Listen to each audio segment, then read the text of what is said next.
Well, hey, my friend, let's make a really cute project. This is going to be some molded wood. This is a product my friend Katie over at Creative Crafting by Katie has, and I will put the link here and down in the description for you guys to check it out.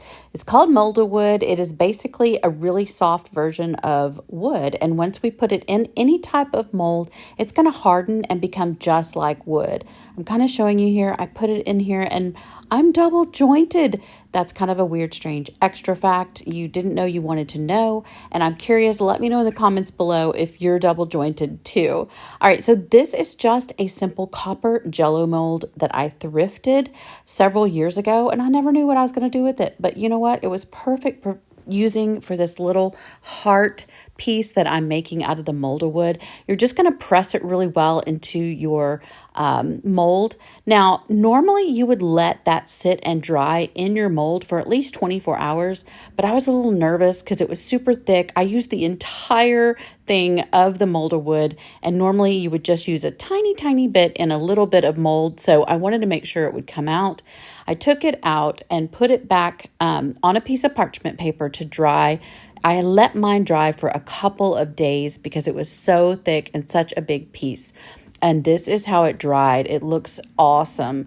So once you have your piece, I took this little wood blank from Dollar Tree in a heart shape, and that is what I'm going to use to adhere the other heart to. I decided to use a little bit of hot glue, but you could certainly use some wood glue. I would actually recommend it, but I was in a hurry, so I used just hot glue and put it on there like that. So I just pressed it down to the middle of the wood blank, and then I thought, let's do a paint pour project. Do you remember when we did another one? It turned out so cool. I will actually link that video here. We're using the same exact paints, but I'll also link those in the description in case you decide you want to do one of these yourself. And so this little pour cup is new to me. I will link it in the description, but it is so fun because it's got the 4 different areas to put the paint. So I started with the white. I put the lightest color because I knew it was just going to be a little bit. I put it right there in the center, and then I used the second little bit. So both of those in the center, I just use a dab of paint. The other 2 colors I'm going all in on, and so for this kind of an aqua color, I put a large amount in the far side on the right and the teal color on the left. Ultimately, I did have to refill it when we paint poured, but this looks good for now. So it's flexible. I love that. It makes paint pouring so simple, and I literally just drizzle it out over the piece itself. It's so dreamy when you apply it. I love watching this. It's so soothing, so satisfying. I love these colors. They remind me of an ocean. They're super non-traditional for Valentine's, which I love. I'm always looking for something fun and different. Now, don't worry about the little holes at the top. Those do fill with the paint and you'll never see them. So this is where I added a little bit more paint to my cup, and I continued to pour it on the sides. Now, anywhere that I didn't feel like it got, I would use the heart and just use this tilting method. And the tilting is what actually helps it spread all across your surface. And this is the fun part. Oh my goodness. It's going to actually spread all the way down one side of the heart and then down the other. Look at that pour. It is so fun. And don't you worry, all those little parts that don't look like they're getting covered will get covered. If you like videos like this, give it a thumbs up for me. Be sure to subscribe and hit that notification bell. You know how to do that, right? I absolutely appreciate it. All right, so I'm getting it shaken down to the bottom of the heart blank, and then I'm going to tap anywhere that didn't get covered very carefully. And then I'm going to take my finger and go around the outside edge just to make sure it all gets painted. Once I have it like that, I'm going to put it on this saran wrap. I did use a lot of saran wrap and ultimately gloves. And then I'm going to take my heat tool and I'm just going to pop any bubbles and any settling pieces and give it kind of a once over drying. And this is not going to be what's going to actually dry the piece. It's going to need to sit for about 24 hours. And then ultimately I used some clear seal on it just to protect it. Now this is the bow for our wreath. Did I even mention we're making a wreath? Oh my gosh, I feel so bad. All right, so we're making a wreath. This is the bow. I love this Members Mark ribbon from Sam's. Super affordable and great quality. So first I'm taking this larger teal wired ribbon and I'm measuring out 24 inches for the tails because I really wanted super long tails.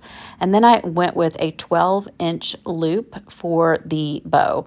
Now this is going to be the base bow, the one that's on the back of our entire bow. So I used a little bit larger loops for it. And this is my easy bow maker. I will link the video for how exactly to use it.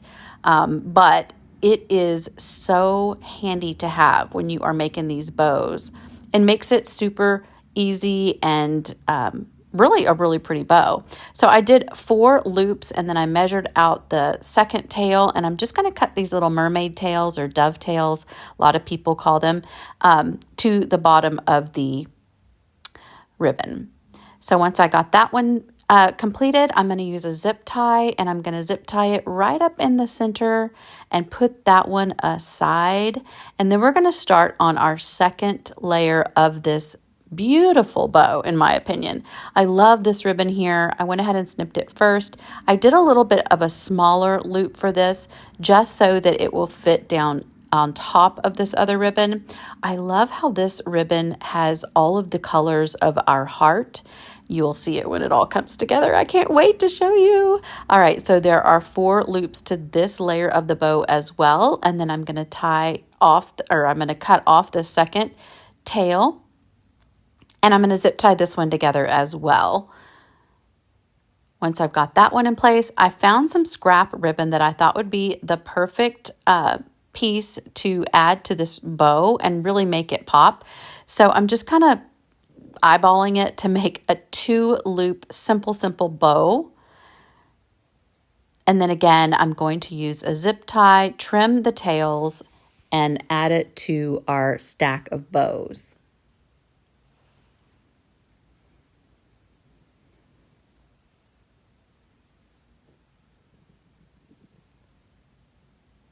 All right, we're ready to assemble our bow. I'm going to put the biggest hoops on the bottom and the medium ones on top, and then the tiny little two looper here on the very top. So I'm going to secure them all with a zip tie and just make sure they're secure. And I'm just eyeballing this, y'all. It doesn't have to be perfect, but I'm just making those tails a little bit smaller. I did them a little asymmetrical just for fun. Again, bows are so fun to make because you can literally make them however you want. And that is what makes them unique and special to you. All right, I decided to take my fingers and twist each of the wired tails around to make them a little more fun, a little more whimsical, and a little more pretty for this bow.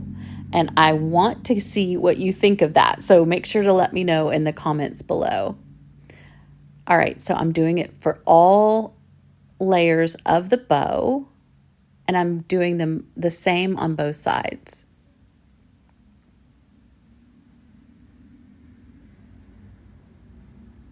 Doesn't that make it really pretty? I absolutely love that. So pretty. Look at that bow, she shines. But wait, there's more. I always add a little pop of something sparkly, and I decided on this one I was going to look for something perfect for Valentine's. And guess what? I found it. It's this little heart piece of rhinestone embellishment, and I'm just going to hot glue it right here to the center of the bow. And it was the perfect addition. I absolutely love it. This is how the entire wreath turned out. I popped that paint pour heart into the center of a boxwood wreath, and then I put my bow on the top and kind of weaved it in and out of the boxwood so that it looked flowy. I love it. What do you think? If you missed the video from last week where I shared with you 5 other different heart wreaths, be sure to go watch that, and I'll see you on the next video.